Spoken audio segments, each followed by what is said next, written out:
જો આપ long term real એસ્ટેટની અંદર વેલ્થ ક્રિએટ કરવા માંગતા હોય તો 3 પ્રકારની પ્રોપર્ટી આપણા પોર્ટફોલિયોમાં જરૂરથી હોવી જોઈએ. Number 1, prelease property. Prelease property છે રેગ્યુલર તમારા કેશ ફ્લોને મેન્ટેન કરે છે, જે દર મહિને તમને ફિક્સ રેન્ટલ ઇન્કમ આપે છે, જેથી તમે ઓવરઓલ 8 to 10% જેવું રિટર્ન ઓન ઇન્વેસ્ટમેન્ટ અર્ન કરી શકો છો. અમુક પ્રોપર્ટી અમુક લોકેશન એવા હોય છે કે જેની વેલ્યુ ડે બાય ડે વધતી જતી હોય છે અને એની વેલ્યુ મેન્ટેન કરીને રાખતી હોય છે.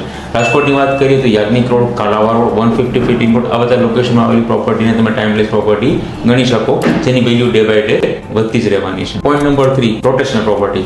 રોટેશનલ પ્રોપર્ટી એક સ્ટ્રેટેજી સાથે ખરીદી અને વેચાણ કરવામાં આવતી હોય છે, જે શોર્ટ ટર્મમાં આપણે પ્રોફિટ બુક કરાવી આપતી હોય છે. ફોર એક્ઝામ્પલ, પ્રી-લોન્ચ પ્રોજેક્ટની અંદર આપ કોઈ પ્રોપર્ટી લો છો અને બિલ્ડિંગનું પોઝેશન થાય એ પહેલા કે ત્યારે આ પ્રોપર્ટી એક્ઝિટ કરી નાખો છો પ્રોફિટ સાથે. તો આપ પણ આપનો આ પ્રકારનો રિયલ એસ્ટેટ પોર્ટફોલિયો બનાવવા માંગો છો તો નીચે આપેલા નંબર ઉપર મને ફોન, વોટ્સએપ કે ડીએમ કરી શકો છો. વિડીયો શેર અને સેવ જરૂરથી કરજો. Thank you. તમારો કમલ.